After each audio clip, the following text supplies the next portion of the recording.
Hello, this is Piero Giorgio, author of Survive the Economic Collapse. Today I'm interviewing Dr. Virginia Savage. Dr. Savage holds a PhD in sports psychology, and she has been a professional and personal athletic coach and consultant for performance enhancement and sports psychology over 30 years.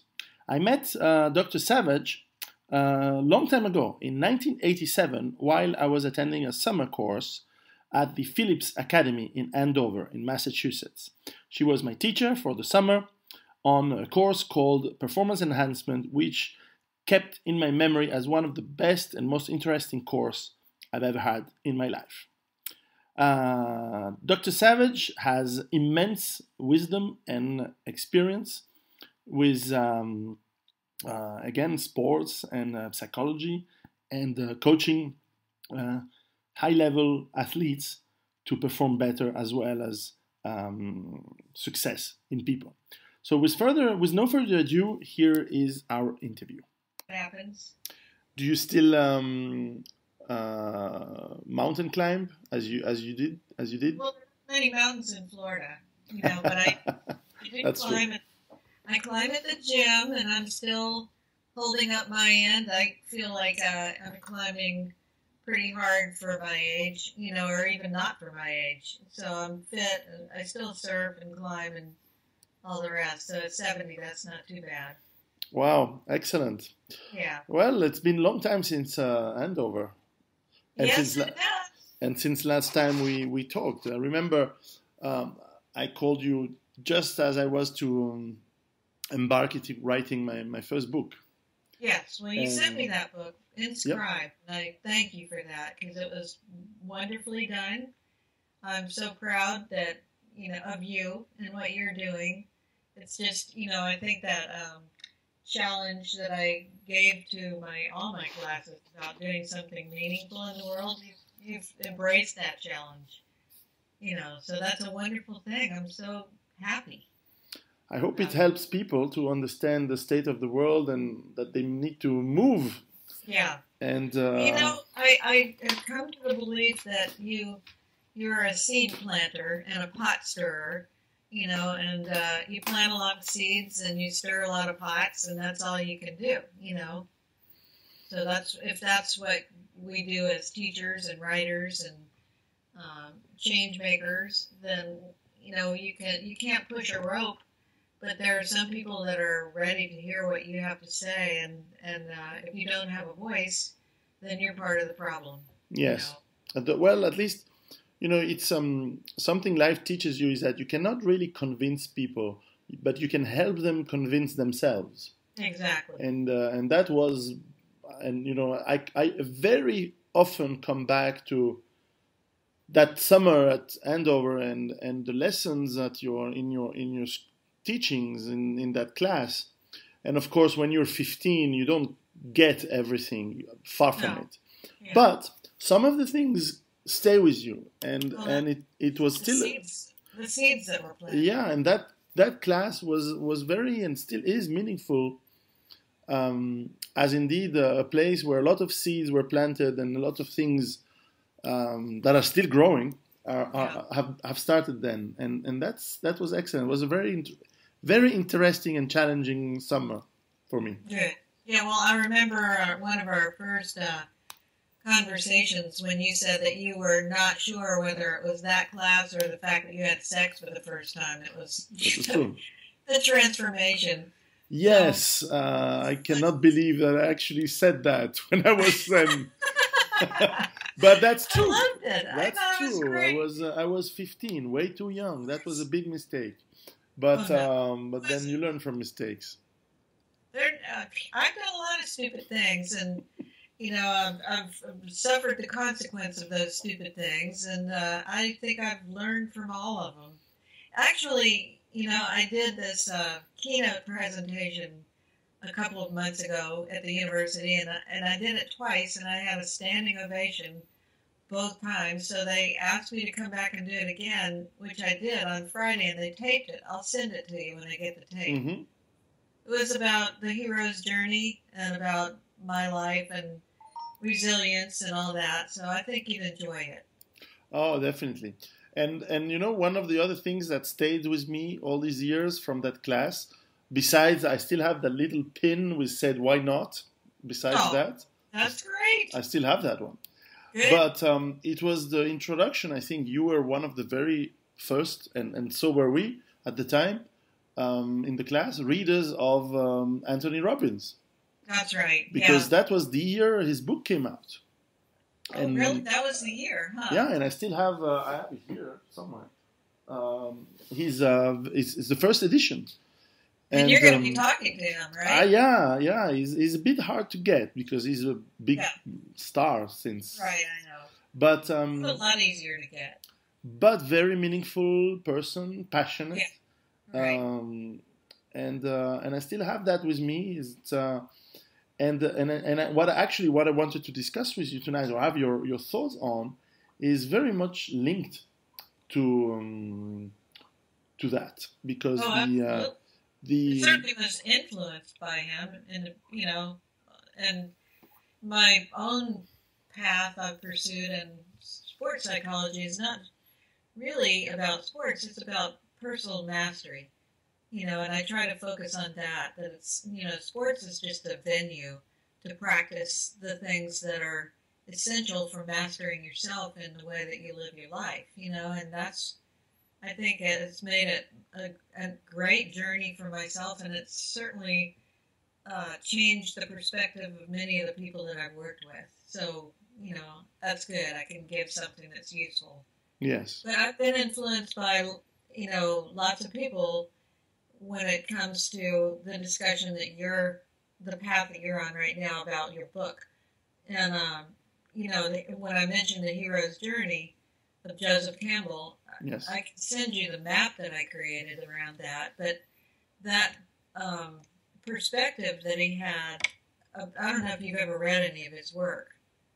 Joseph Campbell was an expert on the subject of mythology, and he said that in every story throughout history and in every culture is this concept of the hero's journey, and it's really about each of us, that we find ourselves at a threshold, one of our own making or one that happens to us, and the threshold is like, oh my gosh, I don't know if I'm ready for this. I don't know if I have what it takes to do this, and we stand there hesitating. But if you let hesitation define your life, you never find out what you're capable of doing. So you have to cross the threshold, and when you do, you're on this journey, and you meet allies, people who will help you, and you meet mentors, people who will teach you, and you meet the enemy. And the enemy are those people who are saying, are you crazy? You can't do this. You're not ready for this. But the enemy is not really them. It's you believing it, your own fears. And so, you go through this dark, unfamiliar place, and you learn new skills, new knowledge, and you discover a treasure. And like the enemy, it's not really the achievement that you've made. It's not really the reward that you've gained. It's you believing something, that anything is possible. But all of that doesn't really make you a hero. You only become a hero when you take what you've learned and bring it back and give it away. And so, anyway, Joseph Campbell wrote many, many, many books about the subject of the hero's journey. He wrote a book called The Hero with 1,000 Faces that's really well known. So he influenced me. Another person that influenced me, especially when it comes to the subject of fear and the choice, he was Greg Braden, Greggbradен. Mm-hmm. And Greg Braden was a geophysicist, or he is still, but he talks about the geophysicality of the planet and how it impacts all of us. But in this one presentation that I heard him talking about, and now it's all over his website too, because it gave me this framework for choice. And he said that, there are only two, if you had to categorize emotions, there are only two universal emotions. And one is fear and one is love. And I sort of renamed love as courage, fear and courage. And he was saying that fear is anything that shuts you down, shuts you off from other people, and it looks like guilt or rage or prejudice or intolerance or anything that kind of suppresses your heart. That it's fearless, and it keeps us stuck. And the other choice is the opposite of that. It's courage. And it's not that we're without fear, but we're willing to walk through it because it opens us up. It's like what you feel when you look at your child the first time. There's nothing but that. Or when you fall in love, or when when you're completely open, your heart is open. Mm-hmm. When you feel that kind of courage, you can do anything.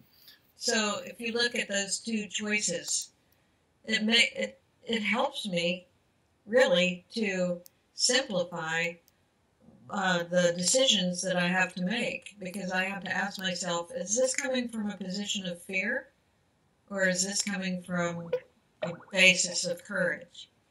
And it helps me to see things in a different way. And Greg Braden said that there are three universal fears. The fear that I'm not enough, I'm not good enough, the fear that I'll be alone, and the fear of surrender. That I have to control everything or it'll fall apart. And I think looking at fear, what you're doing, mm-hmm. examining it, helps to simplify it so that, when you're in a state of fear, it feels like, well, I can't do this. It's a little overwhelming. But if you can break it down and ask yourself, why am I choosing this? Why am I choosing to run away or to move through it? Is it because am I running away because I feel like I'm not good enough, or because I'm afraid of what it will mean? If fear is determining my choice, I must turn around and face it.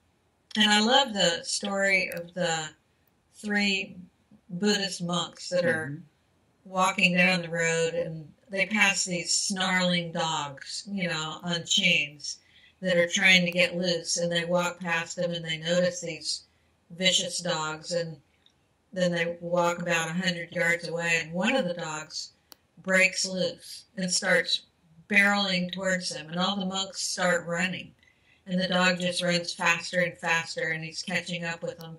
And suddenly one of the monks stops and turns around and starts running toward the dog. So the dog stops and runs away.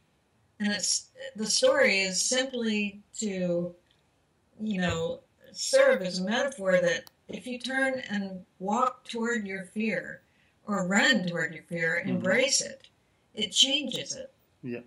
It changes the situation. And I don't mean that we should do things thoughtlessly or to try to prove that we're not afraid. That's being afraid I'm not good enough. Mm-hmm. But being able to face a fear and embrace it, I think that's when we learn. So. And indeed, the context that is particularly interesting in, let's say, my field of work, if I can put it that way, is that, I always try in my books or my conferences not to scare people. Yeah. And at the same time, the topics that I'm trying to cover implicitly do scare people, because they are basically showing that we are in such difficult times, and it's only going to become more and more difficult, that it's not just pain, but it's also death that we have to face. Yeah. And I very profoundly, because I worked on this myself, I am not scared of facing death nor pain. However, because I'm telling people what I believe to be the reality of the world, with a lot of modesty, However, I see that a lot of the people who read my books or are coming to my conferences are scared, and I'm not. And let's say it's not a fear that I have, but basically, if I can say so, my fear is that I'm scaring them while my goal is not to scare them. And to some extent, I understand that it's part of the process. And I certainly explained the Kubler-Ross approach, where first you're in denial and then you're in depression. And fear is also part of that process. But what I would like to work, and I'm going to work with a therapist on that, and this is also why I would like to have this opinion, and what you just said, I think is very, very to the point on what I'm trying to do, which is to help people to indeed embrace fear and use that fear to do something that helps them. And that moves them towards, because life is every day we should have lots of fears. We cross the road, we should be fearful of cars, but we are not, because we addressed that fear a long time ago, and we know what to do. We watch, we are careful, and it becomes it's an automatism, and therefore we're not fearful of that anymore.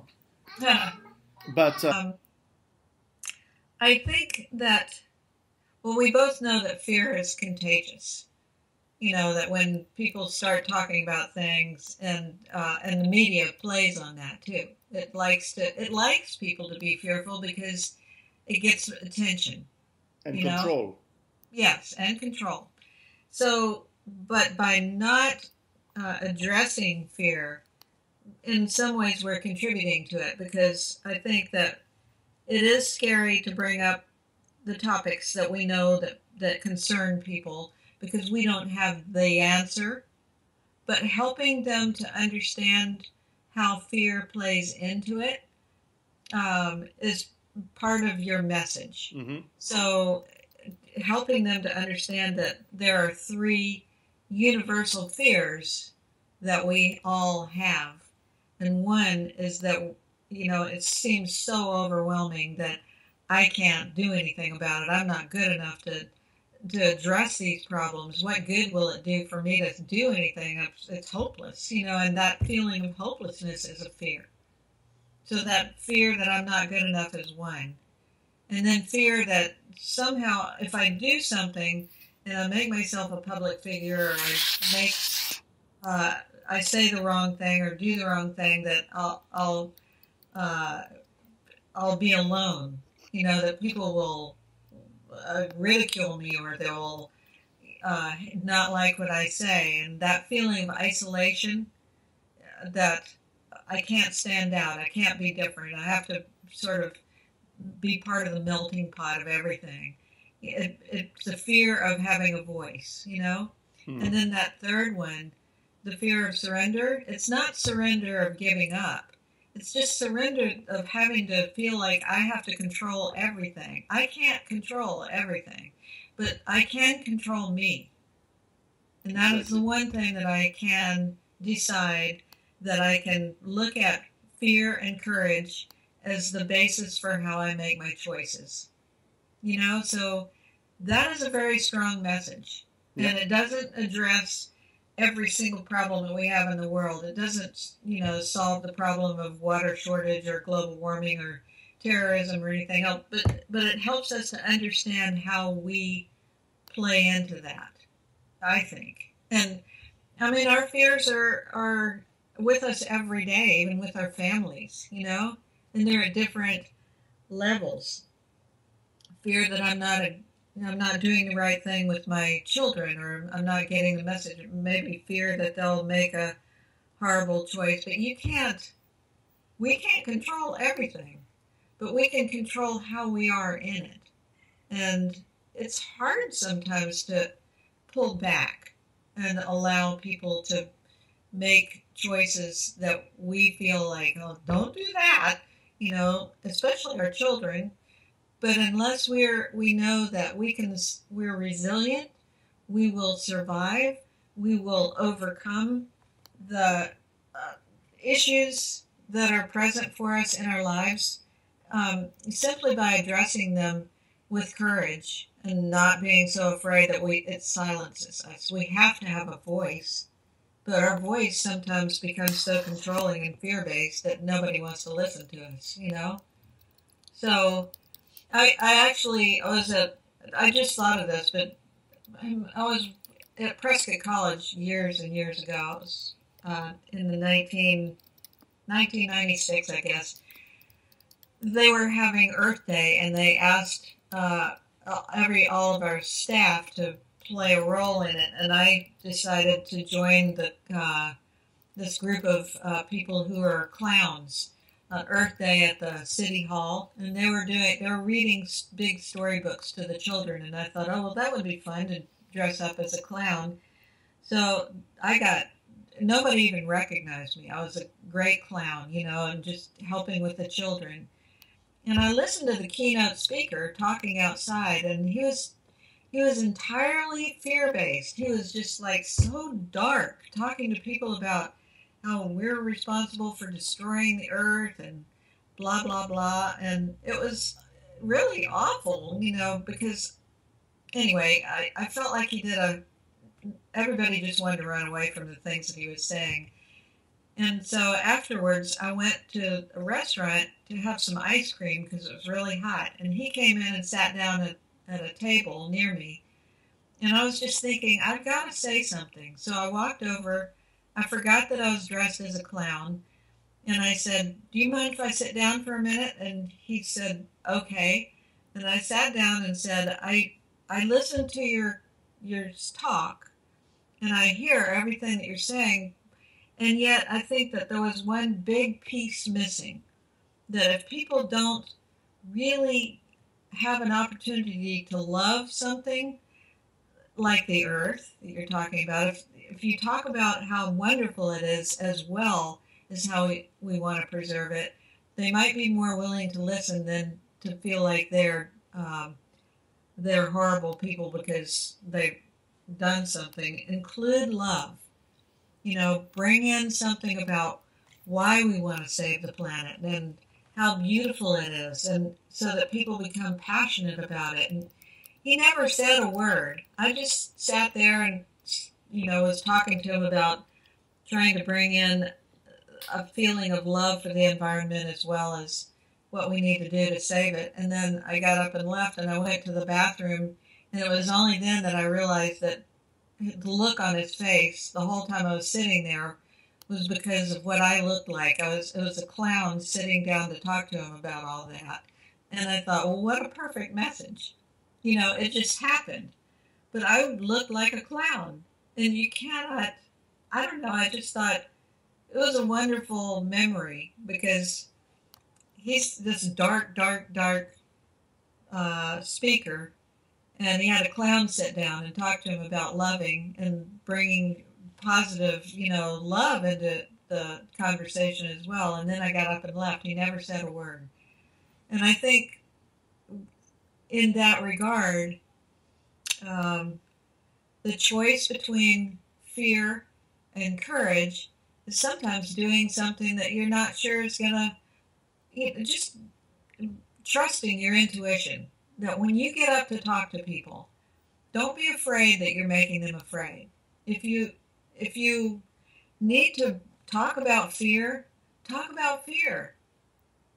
You know, you're talking about issues that really matter, and also talk about how to deal with the fear, because the fear sometimes is so paralyzing that nobody has a voice, nobody knows where to start. Does that make sense? Yes, it does. Yeah. Completely. Yeah. And indeed the process that we go through has to be step by step. It's something that takes time. Whether it's some people it can be fast, some people can be can do all that with years. It takes years or a lifetime. And then we have, of course, programs where some are genetic and epigenetic, and some are behavioral. We have been formatted when we were children by our teachers, by the society we live in, to fear certain things and not others. and it is always very. I always find that it's very individually based. There's no simple rules. Well, of course, we have some basic fears. Humans usually fear the dark. We fear snakes, but the psychological fears are very unique to each individual. Oh yeah. Well, look at what you've already done, Piero. You know, you've changed your life. You know, you've embraced having a family. There's a lot of fear in that. You know, you've changed your career entirely because you listen to your intuitive self, which not everybody is able to do that. You know, people are so fear-based that they say, yes, I want to do something, but I still have all these payments to make, or they're afraid of losing stuff. Yeah. Which is the whole reason that I embrace Buddhism, because it's all about letting go of attachment. But still, I have attachments. I would feel sad to lose the things or the people that I have, and yet that's part of life's process, is having the courage to embrace those things. Maybe you won't have them forever, but right now I do. Mm. And, you know, being able to be resilient enough to know that you've been through a lot of things in your life and you will continue to, and it will make you wiser and stronger. You know, easy to say, but I think the more challenges that you go through in your life, the more you realize that is true. Yes. Remember that story I told you guys long ago about being held hostage? Mm-hmm. I don't know if you remember that. Not that one. Well, yeah, I think it was the year you were there, but it was 1994. Was that the year you were there? I was there in 87. Oh. Okay. Well, then you didn't know this. No. I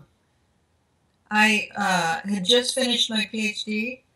I was sponsoring a Tibetan woman who was in Salt Lake City, and the monks came to town to raise some money for the group of Tibetans that were there, and so they built a mandala, you know, a sand painting. Yes. In the public library. And on the last day, on the fifth day, they were going to do their little ceremony where they do a few chants and prayers, and then they sweep it into a pile and toss it in the river. It represents impermanence, you know? Mm-hmm. So I went to this ceremony, and just as they finished, one of the old monks indicated to me, asking me if I wanted some of the sand, and I gave him my film canister.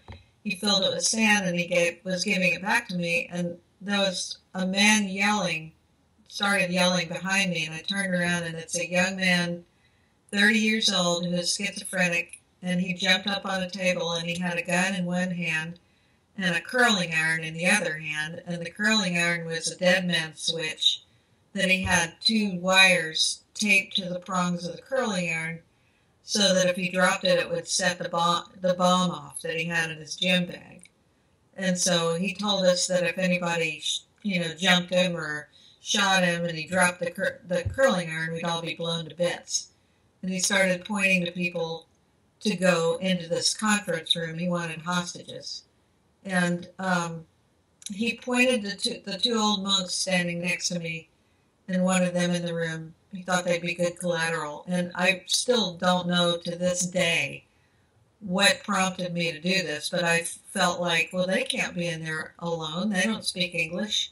So I walked away from my friends and walked into the room, and the gunman turned and walked behind me and turned around to the monks and said, "I don't need you." And to the crowd, "Have a nice life. Mine's about to end." Yep. And he followed me in the room, and there I am with other people, and he shut the door, told us to face the wall. I thought we were going to be shot, and the door opened, and in comes this guy who was, not Mel Gibson, but, big guy with a down jacket on and kind of balding head, and he came in like an idiot. I thought he was an idiot, and he was really the trainer for the SWAT team. Mm-hmm. Somebody told him that there was a guy taking hostages, so he got himself in the room and just said, "Don't shoot, don't shoot." I'm just a bookkeeper. Don't shoot me, you know. But he got himself in there, and the gunman had us all sit around this conference table. There were 10 of us, and so the SWAT team guy's sitting right next to me, and a lot happened in the 6 hours that we were there. But in the end of the 6 hours, he had told the negotiators on the big old cell phones that he was going to execute one of us to show that he meant business because they weren't meeting his demands. And so he told one of the women to pick up a pile of cord on the floor and cut it into 10 pieces so he could draw straws. So she got up and walked over to him, and he had to lean over and pick up the cord on the other side. So while he was leaning over, the SWAT team guy, Lloyd Prescott, he leaned over to me, and he was really looking at the bomb, but he was, you know, he asked me a question, and I thought, he's just, you know, we're not supposed to talk. He's just going to get us shot. And so I leaned over and patted him on the knee and just whispered, just believe in the moment. And he said, what? And I said, he whispered it. And I whispered back, just believe in the moment. And he said later that he thought that I knew he was a cop, and I was telling him now's the time to do something. So he jumped up and shot this guy. He yelled, sheriff's office, hit the floor. I don't remember going to the floor, but I was on the floor, and he shot the guy 5 times and blew him right out of the chair. And he was still alive, trying to get up. And the only reason the bomb didn't go off was because he had had one of the hostages put a little bit more duct tape around the first wrap, you know, because it didn't look like it was holding well. And when he dropped the curling iron, the duct tape connected, not the wires. So it was all serendipity. Yes. It was amazing. And, you know, the SWAT team heard all the gunshots. They broke through the windows. They cut the cord holding the door shut, told us to get out. And I felt like the Terminator was after me. And I ran out of the room. And then the guy died a half an hour later. I went out told the detectives my story, our story. We all did. Then I went out to my truck. It was the only vehicle left out there. And I've got the front page of the newspaper. I'll send you a picture of it.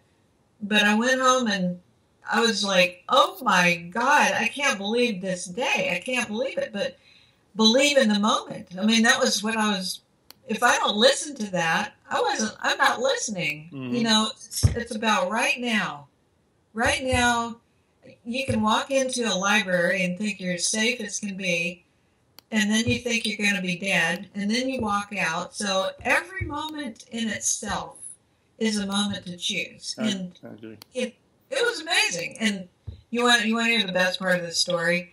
I went home, and I thought, I got to call my mother, because it was all over CNN and everything. And my mother never understood why I ever went out west and why I lived the life I did or why I didn't just become a secretary. And so I called her and I told her, I said, you're not going to believe what happened to me today. And I told her the whole story. And the only thing she said ever was what she said right then. She said, well, I just think you ought to stop hanging around those Buddhist people. Oh my God, that was a freeing moment. Because she just didn't understand. And I realized that there are some people who just don't understand. Yeah, of course. But there are others who do. And, you know, we're lucky that we're alive these days. It's an amazing time to be alive. Oh, yeah. It's a scary time, but yeah, you know, I guess it was scary for people when they rode the covered wagons across the plains too with the Indians. I don't know, but it's scary. But you have a choice. You know, you can live your life in fear and isolate yourself and live in a closet and never go anywhere, or you can walk into the room and walk out again. You know, I mean, not to prove anything, but just because your heart tells you to have a voice. You know, and you are part of my voice. You were there with me. And look what's happened to you. You know? I'm so proud of you and what you're doing. It's just, and you have these beautiful family, you know, and so you're doing a great thing. Just keep having courage. of course, and we try to inspire others as every day, Absolutely. and encourage people. And you, at the very beginning of our call, you mentioned that we make, when we do things, when you do nothing, it's very easy. But when you do Yeah. things, you always have people who are against you because they are fearful of themselves and they Yeah. are seeing others doing things, Yeah. and that forces them to look into themselves, into Right. their fears, and they hate that, and therefore they are against you, or they try to bring you down because they're fearful. And that's why I don't mind, and I don't hate. Actually, I don't hate anyone, but I don't hate people who hate me, because I know Yeah. that it's their fears that are doing that to them, and that cannot touch me. However, I always try to try to understand how come, because what is important in life is indeed what you do or what you don't do, and especially what I it's not my fear, but it's something I wouldn't want to happen to people who listen to me or read my books, which is they get so scared by realizing the reality of the world we're in. Because a lot of Right. people, as long as they get a paycheck and they can buy a new TV and a new car every year, and they don't understand how fragile our environment, our economy is. Mhm. And suddenly, I wake them up, some of them, and suddenly they are shaken out of this nice dream, like in the movie Matrix. They thought they had this life, and then suddenly they see reality. And what is seen cannot be unseen. So once Yeah. you go out of the denial and you realize that yes, we are in a dangerous world, very dangerous world, the fear can make them immobile, frozen. They Yeah. cannot, suddenly they don't act, Yeah. and that they get terrified instead of using that fear to. So I remember another thing I remember from our course, and something that I've been keeping with me since 1987, is all what you taught us about linguistic programming, NLP. Yeah. Right. And I use that all the time. Do you have, in your experience, techniques, little exercises that are simple and that they can help people to manage, or they can put them further in the path of managing their fear? Do I have little techniques? Yeah. Sure. And I will give you an example of one thing that seems to make a huge difference to especially young people when I see them they come to see me because they lack confidence or because they're depressed or anxious or whatever it is that they're dealing with. And, usually sports related because I'm a sports psychologist. Yes. But I asked them, have you ever had a bad coach?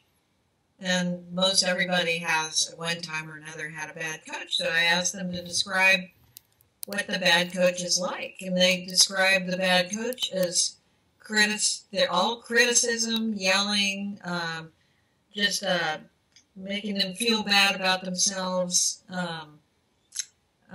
constant favoritism, choosing other people, whatever, but in describing the bad coach, then I tell them, what are the things that you say to yourself? What are the things that you say to yourself when you have no confidence or you are afraid? And they're the same things that their bad coach would say.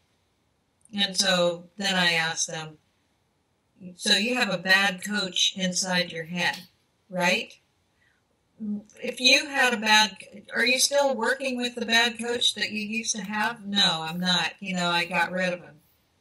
Well, it's not so easy to get rid of the one inside your head, but you need to fire that bad coach. Yeah. So when you hear that voice inside your head saying, I can't do it, or I suck, or whatever it is that you tell yourself, you got to recognize that bad coach for what it is. And when it's about changing their perspective of the reality of their world. So when you have people say, the things that you say scare me, you can just tell them, I'm not here to be only that voice. That's the voice that you already have in your head. The voice the seed that I want to plant is a seed of hope, a seed of solution-oriented problem solving. You know, that you too can be a voice. You can be a change maker in the world. You just don't see it yet. And it's about changing your perspective. If you only see the dark side, you know, and you never see any way out, would you do that with your family? Would you just, you know, if you felt that your family was threatened, or if you felt that your kids were making wrong choices, would you just sit there?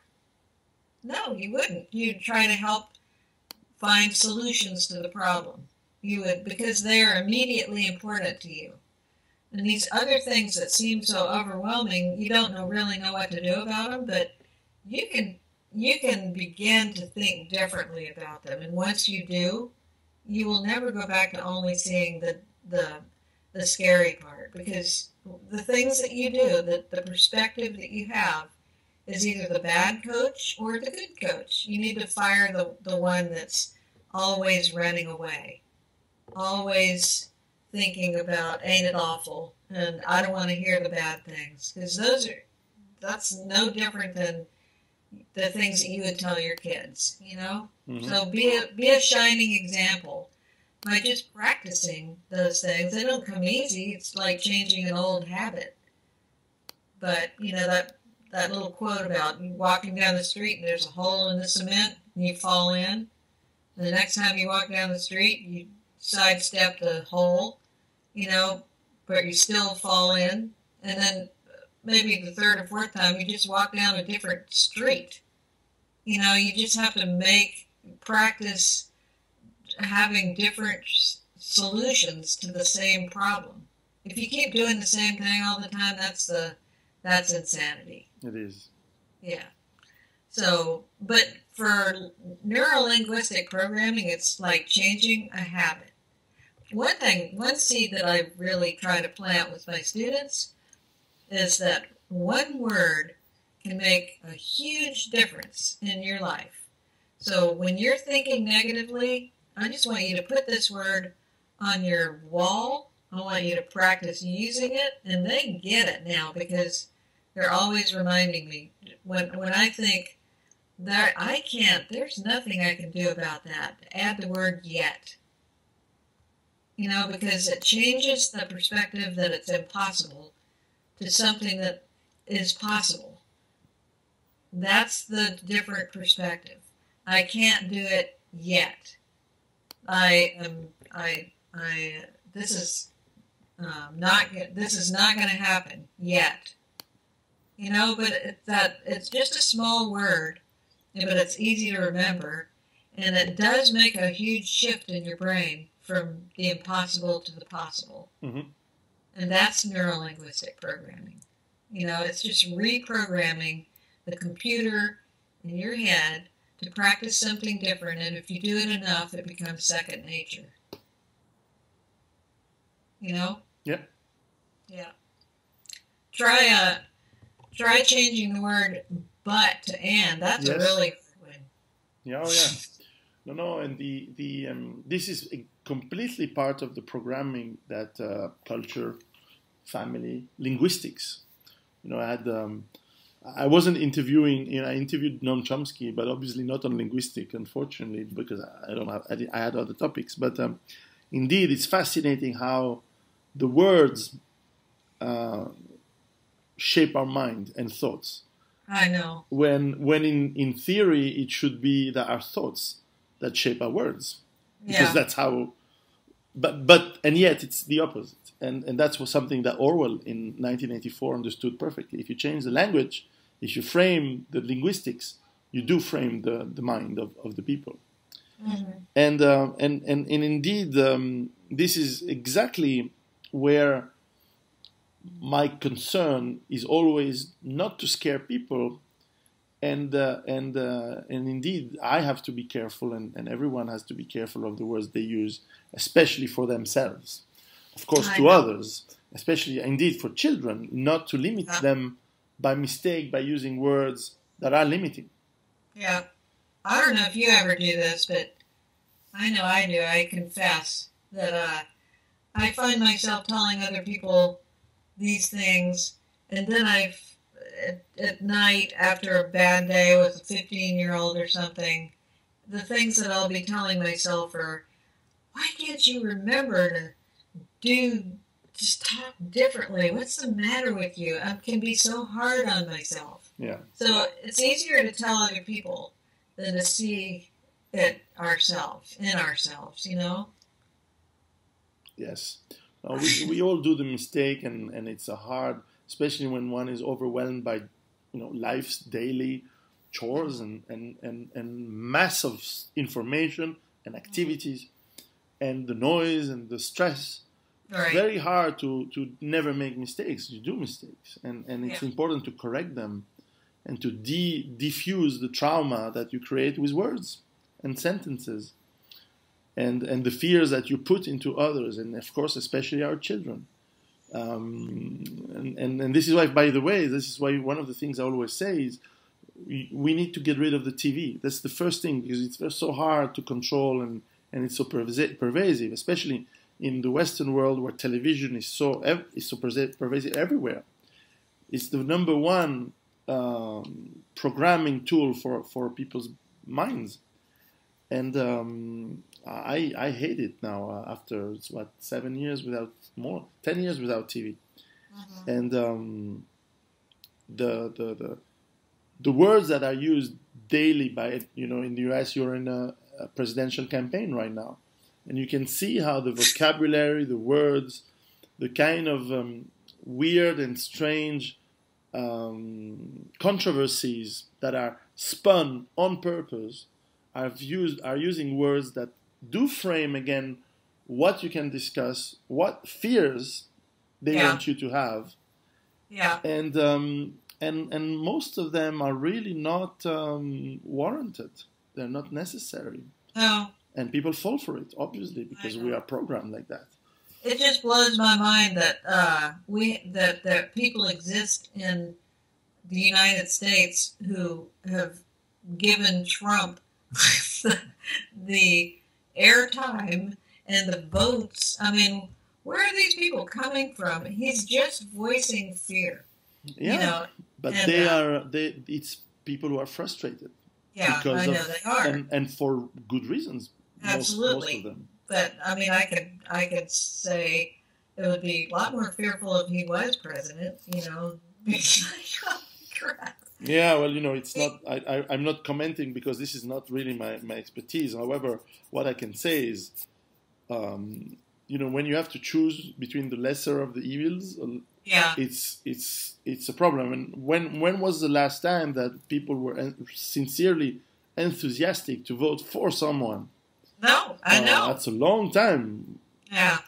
The only person I feel like makes sense in the election process is Bernie Sanders, just because he's talking about issues that are he speaks from a more rational base, and you feel like you can trust him a little more. It's clearly he's another person like Trump. Completely different, but I mean, he's another symptom of people who have frustrations. Yeah, that's right. Who are going to someone who's not necessarily in the establishment. And this is something quite, I think, interesting, and indeed is very linked to the fear discussion that we're having, that on both sides, and unfortunately there's only two sides, but on both those sides, the frustration is immense. And they go for the two guys who are the most anti-establishment. Right, and I know. Who are the most lambasted by the media, which is representing the establishment. Uh-huh. And I found this very interesting because there has, the fears that people generally have, the fear of you losing your job, the fear of losing your mortgage and your house, the fears of immigration is fearful. Right. Millions of people every year coming into the United States and into Europe, and from different cultures, with high crime rate. These and even if it's perceived anxiety, maybe it's not real. It doesn't matter. The perception is that people are extremely anxious and extremely scared, and some are terrified. And you are scared of the relationships on a daily basis with your bosses, with your customers, with your spouses, with your friends. You're also fearful of the image you think people have of you, and how and what you wear and what you consume. And we live in a world that has great things, but also has this incredible pressure that translates into fear. And indeed, that is captivated, that is indeed framed and used for political power. It has been like this since ancient Greece. I mean, it's nothing new. It's fascinating. If we can remove ourselves from the emotionality of it. It's fascinating to look at culturally and historically and in every other way who we are and how we're reacting to the issues that are present in the world. It's amazing to me that there's so much denial over global warming and issues that are real because people don't want to have to give up anything, or they don't, I don't know. We've destroyed our rivers here because there are people who want their lawns to be fertilized, and even the governor of Florida has refused to recognize that the rivers are fish kills and all that. And I have to look at it in two different ways. That I look at it as a fascinating piece of our humanity, what we're doing to ourselves. Without the emotion of fear, it's just fascinating psychologically. Oh, it is. Yeah, and the other is there something that I can do personally, politically, in writing? How can I have a voice?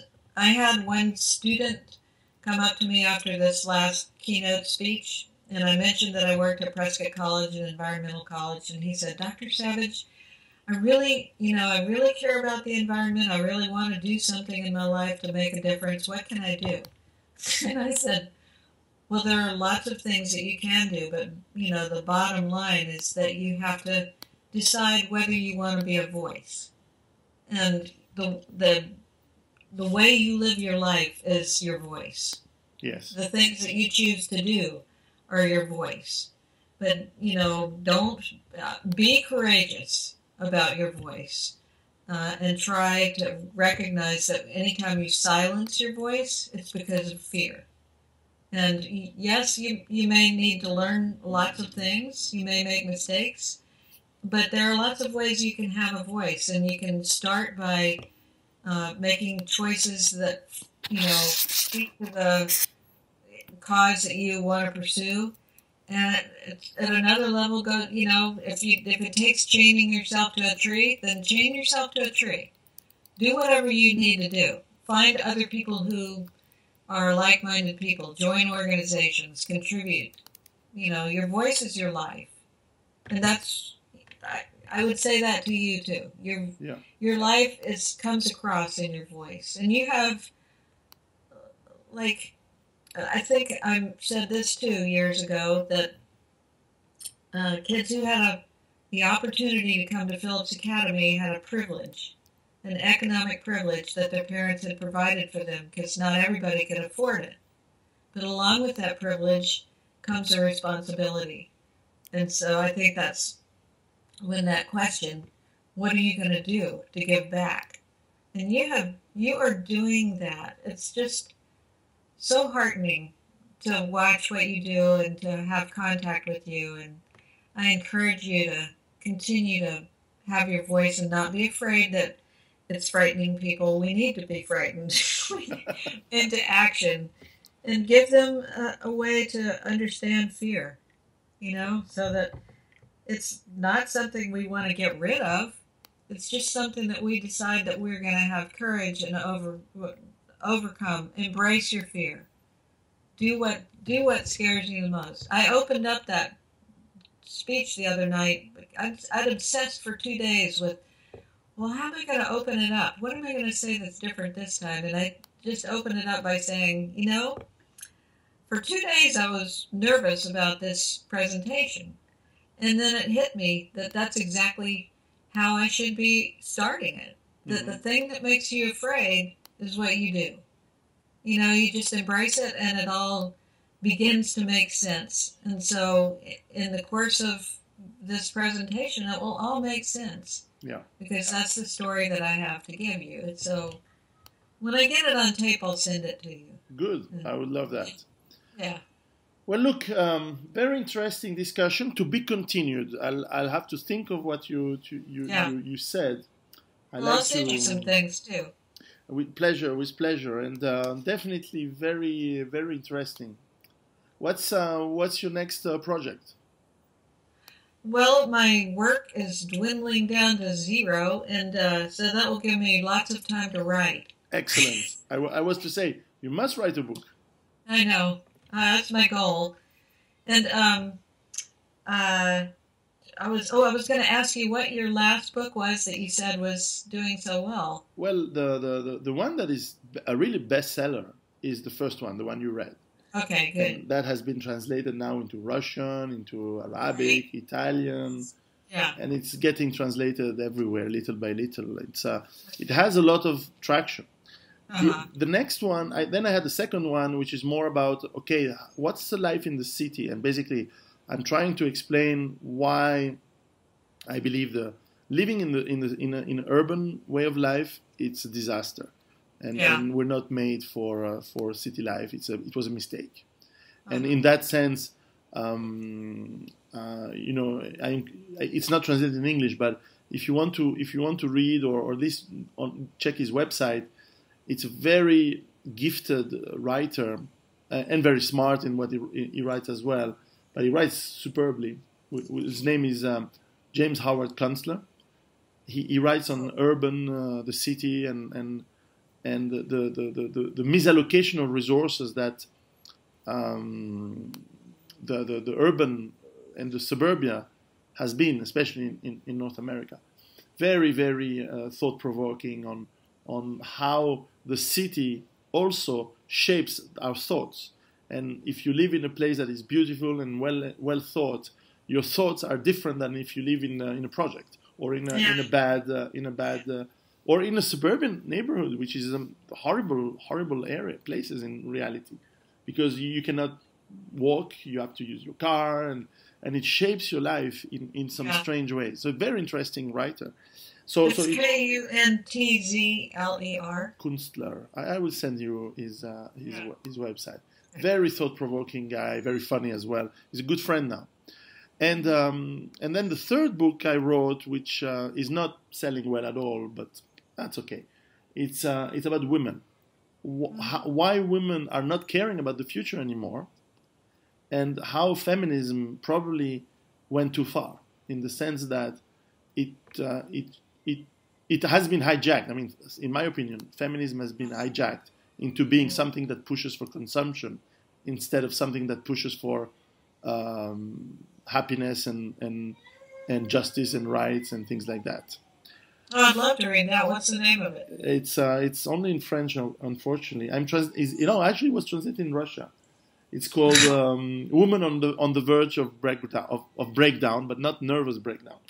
So it was a play of words, and it shows why it's very important for women to be independent, to be autonomous, but not in the sense that I want the same wages as men. Of course, that is obvious, but really maybe I should not depend on society. Maybe I should not depend on the state.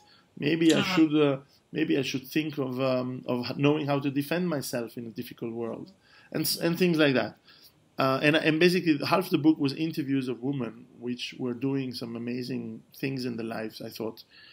And the one that is coming out in 3 weeks, my new book, is about the risks today with the nuclear, bacteriological, and chemical problems, which can be very, nuclear power plants. They're all over the place, and pollution of chemicals in We all live near railroads with chemical stuff going on every night.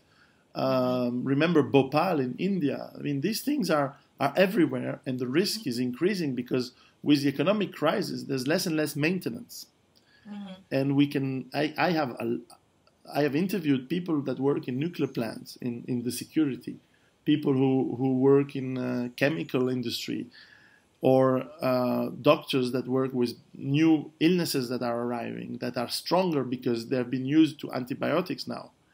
And we have some emerging risks in these fields, which are extremely scary. But at the same time, I didn't want to scare people because, there was the Ebola scare last year, and there was this Zika nonsense thing, which is not risky at all.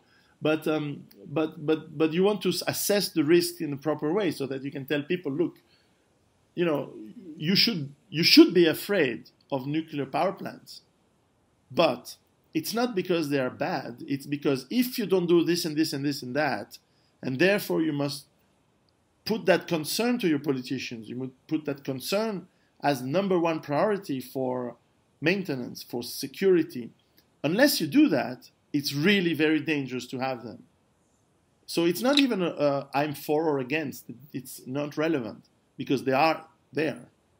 But Look at Japan. They build nuclear plant next to the sea in a country that has coined the term tsunami.